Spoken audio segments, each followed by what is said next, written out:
Hey everyone, my name is Mitch, and I used to be a personal trainer before I became a pharmacist. So I've had an interesting path of changing careers, and I just want to provide some information and some knowledge that I've gained over the years as I've changed career paths, but also as I've experimented with different diets and different things that promote overall health and well-being. But for the purposes of this video, I am going to be staying primarily focused on food and diet. Okay? So before I begin, I just want to start off by saying a quote from the United States General George S. Patton, where he quoted that if everyone is thinking alike, then somebody isn't thinking. Okay? So basically what I'm trying to say here by quoting this is that we need to be thinking outside the box. Okay? We can't just be doing things mundanely and just believing everything that we hear, especially when it comes to what we eat and what we hear and what we do to our bodies. Okay? So food is huge. You are what you eat. And so I just want to start off by saying eating healthy could mean a variety of things for people. It could mean eating a bunch of meat. It could be a bunch of fruit. It could be a bunch of vegetables and salads. All of those things have their place. So it's going to be different for everybody to a slight degree, and that's fine. But I just want to provide some foundationary knowledge and things to go off of as far as what I've learned over the years. Okay? As of right now, I do not follow a specific type of diet. However, in the past I have. I was a vegan for about 2 years, and I did not eat any dairy or meat during that time. I think I slipped maybe once or twice during that 2-year period, and I felt horrible when I did, but I've since gotten off of that diet, and now I am currently eating whatever really feels good, but also staying healthy at the same time. So I just want to talk quickly about the current eating trends of the United States as of the 2020 guidelines on eating in America, the food guidelines, okay? Basically, fruits and vegetables are not being eaten enough in the American diet, okay? Roughly 10 to 15% of all Americans eat the recommended amount of vegetables, as well as 10 to 15% eat the recommended amount of fruit daily, okay? Those numbers are pretty scary, especially when you think about how healthy fruits and vegetables are for you, okay? Fruits and vegetables individually both have a ton of water content, which is great for keeping us hydrated, keeping our GI regulated, hydrated, keeps our bowels regular, and it doesn't cause constipation, okay? If we eat a lot of processed food, if we eat a lot of meat and dairy, things of that nature, they can cause those things, and it doesn't feel good, all right? It can bog us down. As opposed to eating fruits and vegetables, which are high in water, they help kind of keep our blood flowing a little bit more easily, okay? Adequate sources of fiber. These are great for fiber, which helps kind of slow digestion down and causes things to be absorbed at a slower rate, so they kind of just slowly go through our GI system, our intestines, after our stomach, and they get absorbed accordingly as our body needs. So this can be especially important for fruits. Diabetics who are worried about a spike in their sugar level if they eat fruit, they can rest assured that fiber is actually going to help slow down that sugar spike, and the amount of water that's in fruit is very high, so it actually dilutes the amount of sugar that is going into the bloodstream. So these are just two things about fruit right off the bat that are excellent for them, okay? What type of fruit are we talking about here? We're talking about fresh over things like canned or dried, okay? Canned and dried are okay, but remember that canned things tend to have syrup in it, so this is just added sugar. We don't need more sugar if we're eating fruit. Fruit already has a good amount of sugar in it, and it's made from Mother Nature, meaning that it has vitamins, minerals, and antioxidants, which are very good for our health. Our cells love that stuff. It prevents disease, it prevents cancer, all of those things, okay? So eat whole fruit. Frozen is fine as well, but just try to stay away from things that are canned or dried because they're not gonna have the same amount of water content if it's dried, which is good for us. We need water. And canned, it may have added sugar in the form of syrup. Okay, so stay away from that stuff. If you do drink juice, go for 100% fruit juice only. Do not drink things that are 5, 10, 15, 20% fruit. If something is mostly fruit, that's fine as long as the other things that are in it are not chemicals and just added sugar, okay?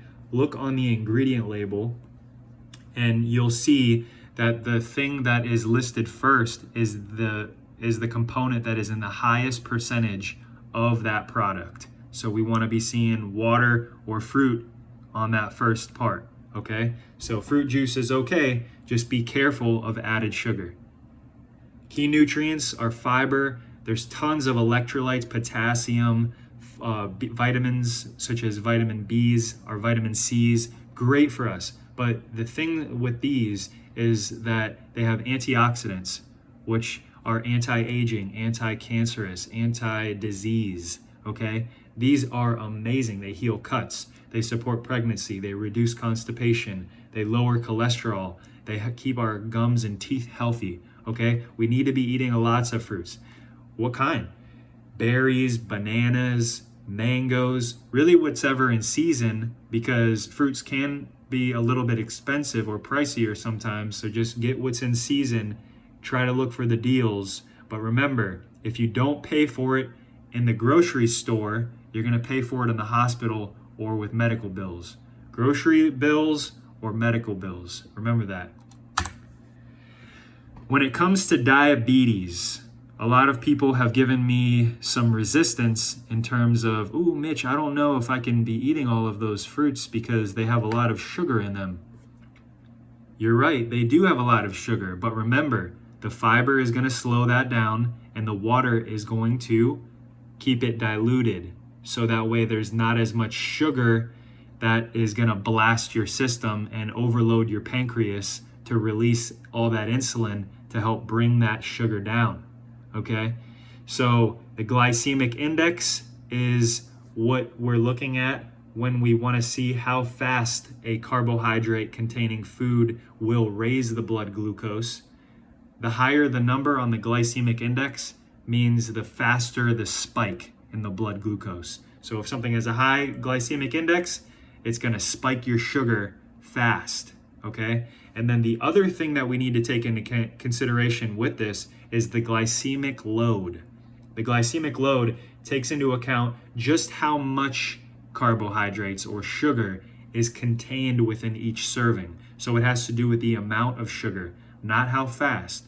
So the higher the number of the glycemic load, the greater the overall spike in the sugar. But again, both of these things need to be taken into consideration. When we look at fruits, surprisingly, all of them are listed as low and medium in terms of their glycemic index. None of them have high values. In fact, some of them have very low values, such as cherries, grapefruit, peaches, prunes, apricot, apples, pears, and plums, okay? These all have very low glycemic indexes actually, meaning that they're not going to spike your sugar as fast as a fruit roll-up, a cup of fruit juice that is not fruit, or another type of sugar, such as maybe a dessert, a cookie, an ice cream, okay? All of those things are gonna have a high glycemic index. Fruit does not. So the next thing I want to talk about is vegetables, okay? Vegetables are great, especially later in the day, as opposed to fruit, which is great in the beginning of the day. And that has to do with the sugar, okay? So we talked about sugar and how fruit affects that in our bloodstream, but we have to remember that we need sugar, okay? It's vital for the energy of our brain, our central nervous system, our muscles, all of the cells in our bodies. Primary source of energy is going to be glucose, okay? So all of these keto diets and all this and that, they're great and all, but remember, glucose is still a great source of energy, and we need energy to do things in life. We need energy to work out. We need energy to learn.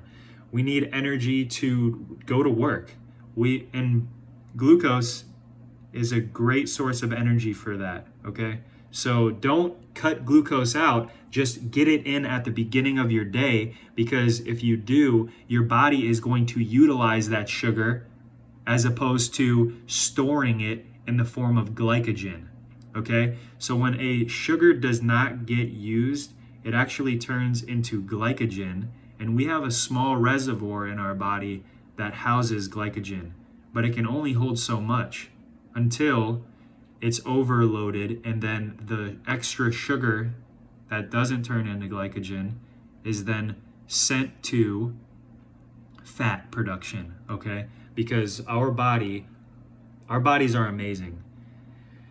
They can turn a sugar into a fat, and they can turn a sugar into an amino acid. This was one of the most amazing things that I learned when I was in my undergraduate studies at the University of South Florida, before I even became a pharmacist, before I was even in pharmacy school. So that's something really important to understand. Our bodies can convert between the different types of macronutrients: protein or amino acid, sugars or carbohydrates, right?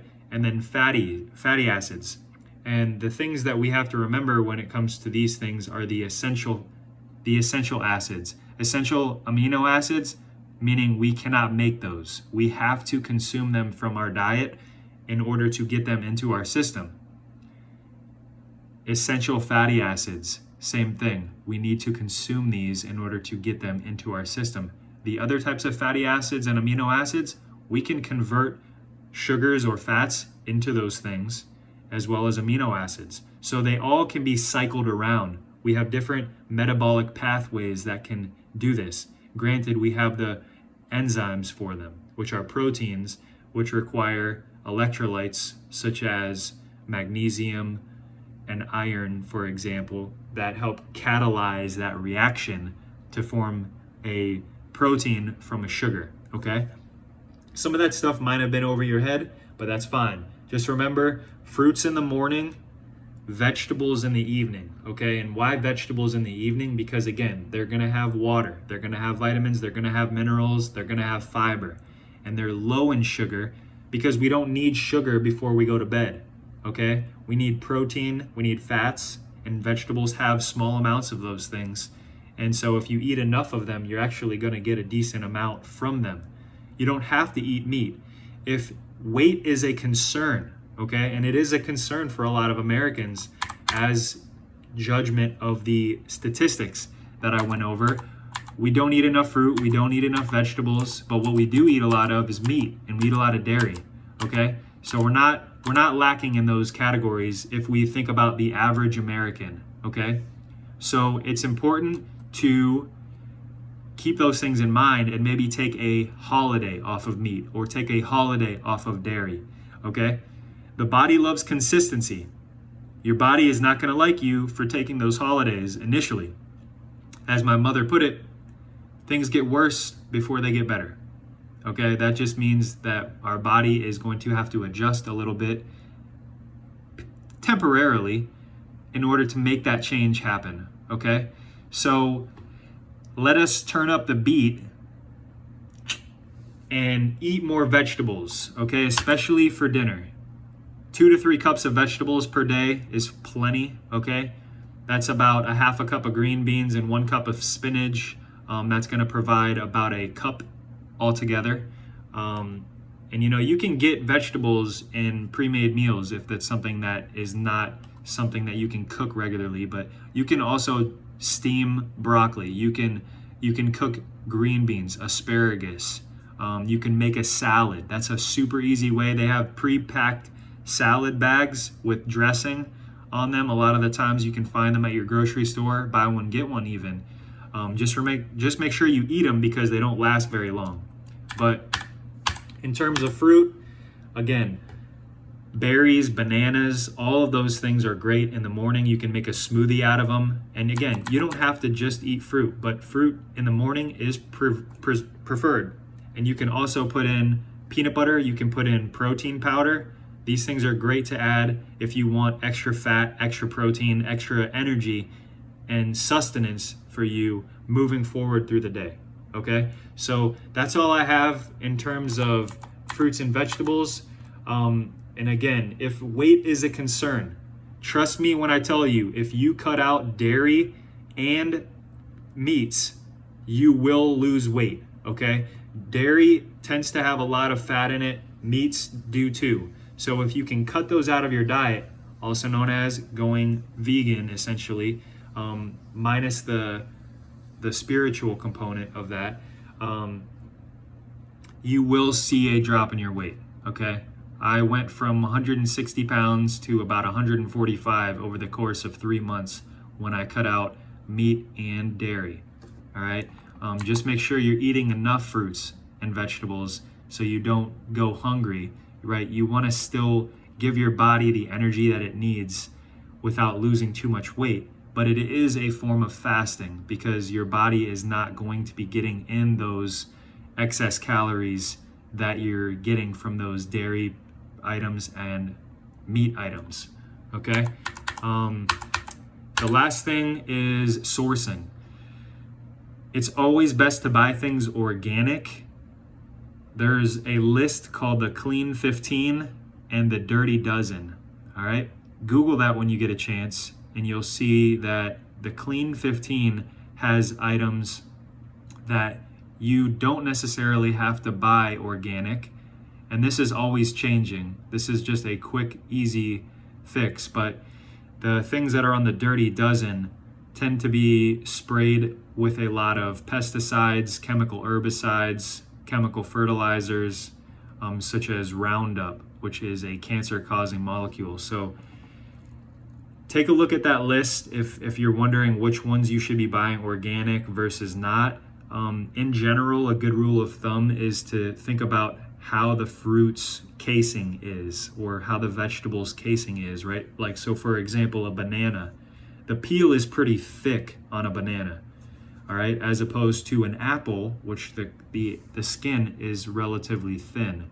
So if you think about pesticides being sprayed on that fruit, you can see that, or you can think about that the chemicals could very well invade the apple more easily as opposed to the banana. Not to mention, you're going to be eating the skin of the apple as opposed to not eating the peel of the banana, okay? So organic meat, dairy, and eggs, this is a big one because when you're talking about something that's living, okay, you don't want to be messing with the hormones of that. So there's going to be growth hormones added into the meats, into the chickens that lay eggs.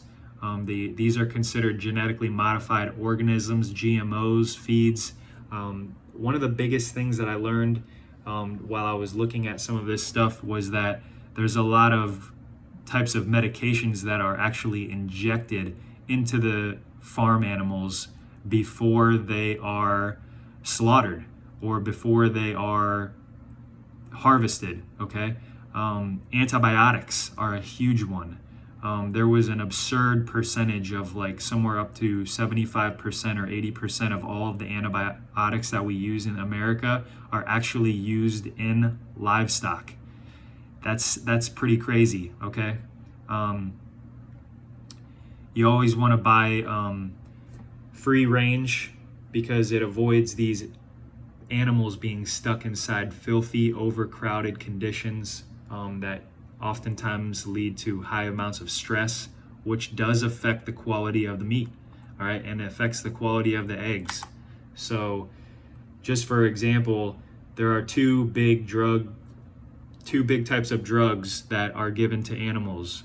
Paline is one of the ones that is a very common drug that is used to actually increase the size of the animal, and it's actually ractopamine. So as a pharmacist, I know that this is a beta agonist or a beta promoter, okay? So there's a lot of people in America that take beta blockers, okay? Metoprolol, Coreg, Carvedilol, okay? Labetalol. A lot of these agents are used to prevent hypertension or high blood pressure and are used to control heart failure. So if those are concerns of you, then you might want to stay away from these types of meats that could very well be injected with these agents that could affect the quality of the meat, and those drugs could actually be consumed by you inadvertently by consuming the meat. Okay, this can lead to weight gain, it can lead to increased heart rate, it can lead to the things that they're used to treat, high blood pressure and heart failure, quite possibly. There's no evidence on that. However, you have to keep these things in mind because these are drugs, okay? These are no joke. And as a pharmacist, I can tell you that no drug comes without side effects. Okay, so when we're using these in the meats, we're actually going to be absorbing them to a lesser degree than the animal, but we're still getting them in our system, which could be bad. All right. Most of the chicken and beef consumed in the United States comes from these animal factories. And again, that staggering number, 80% of all antibiotics used in the United States are administered to farm animals. This is dangerous because we consume those antibiotics as well, and those throw off the flora in our system. Okay, we have bacteria living in us. They're okay to be there. But when we start eating meat that has antibiotics in it, we throw off the bacteria that are in our body that can lead to illness. And so try to avoid that. I know that's a lot. I'm going to hit you with one last section here on what to limit. Okay, Mitch, all that stuff was great. Some of it was over my head, but I'm really having issues with weight. Okay, I get a lot of questions about how to lose weight. Okay, here are 5 things that you can limit that can help you control your weight and see that weight go down. All right. Well, first thing, saturated fats. Okay, these are going to be mostly found in foods that come from animals, meat, cheese, eggs, things of that nature. Okay, so if you can limit some of those, you'll see a drop in your weight. Trans fat, this one is probably the most dangerous type of fat.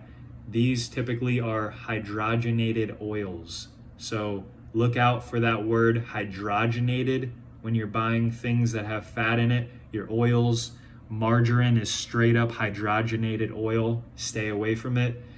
Baked goods can oftentimes have trans fat as well as animal meats and fats. Okay, trans fat is another one. You don't want to eat too much of it. That's not to say you can't eat meat, okay? Eat meat, but just make sure that you're eating a modest amount of it. And if you're trying to lose weight, consider going on a holiday from it. Sodium. Sodium is huge. It comes from processed foods, pizza, sauces, soups, things that are canned. Preservative. It's a preservative. It's going to help preserve those things, which is what its intended use is. Animals are injected, the meat, okay, it's injected with sodium before it's even sent out of the farm. So when you're eating meat, you're eating a lot of sodium. You're consuming a lot of sodium. Things that are processed are going to have a lot of sodium. The daily recommended amount of sodium is no more than 2 grams or 2,000 milligrams per day. So if you feel like you've been eating a lot of sodium lately, drink more water. Same thing with sugar. If you've been consuming a lot of sugar lately, drink more water. It goes back to what I told you about the fruit. Fruit already has water in it, but if you've been eating things that don't have a lot of water in it, you need to start drinking water, because that's going to help flush the system, and it's going to help kind of keep things in balance and move things appropriately. You need water in order to move things around in our body. Proteins need water, move around, go where they need to go to heal. Fats need water. They can go around and provide energy, provide support and healing power to the places in our body that need them. Okay? Water is key. High sodium, drink water. High sugar, drink water. It's going to dilute it. You're going to pee a lot of it out. Okay? Alcohol is the fourth one. Number 4, alcohol. Try to limit alcohol. Alcohol is not good for you. No more than 2 drinks per men per day, 1 drink for women per day. That's just kind of like a baseline. If you're a big guy, you may be able to be okay with 3, 2 for women. Again, I know you like to have fun, you like to live your life, all of that is fine, but just keep in mind, alcohol is not helping you, okay? It is a poison. And then last but not least, number 5, the added sugar in syrups, okay? So canned sugar, canned syrup, avoid that in the fruit. Added sugar, desserts, cookies, cake, pie, ice cream, in the break room, at home, okay? Don't eat it, straight up. Avoid it, and you're gonna see the weight come off and stay off if you continue to make those choices, okay? So with that, I thank you for your attention, and I want this information to empower you. I don't want it to scare you. I just want you to make the changes that you want to make and see the weight come off. See yourself get healthier. Fruits are very powerful. They're healing, they're anti-cancer, they're anti-disease. Eat fruit in the morning, eat vegetables at night. If you have trouble with weight, limit those things that I mentioned, the sugar, the salt, the sweets, processed food, and as well as meat and dairy. If you cut those things out, you will see the weight come off. If you're having trouble putting weight on, don't limit those. Those are great sources of calories and can help you get back to where you need, okay? Which is what happened to me when I became vegan. I lost too much weight and I needed actually to put some back on. So I incorporated meats and dairy back into my diet in a healthy amount, and I was able to see those changes going back up and getting me back to a good state of health, which is what I want for all of you. So that's why I'm putting this video out. If you have any questions, concerns, do not hesitate to leave a comment below. Like this video if you liked it, and subscribe if you want to see more content like this coming out in the future. Again, this was a focused video on food and diet. If you want to see any other types of videos in the future, please let me know. Thank you, and have a great, healthy, and blessed day.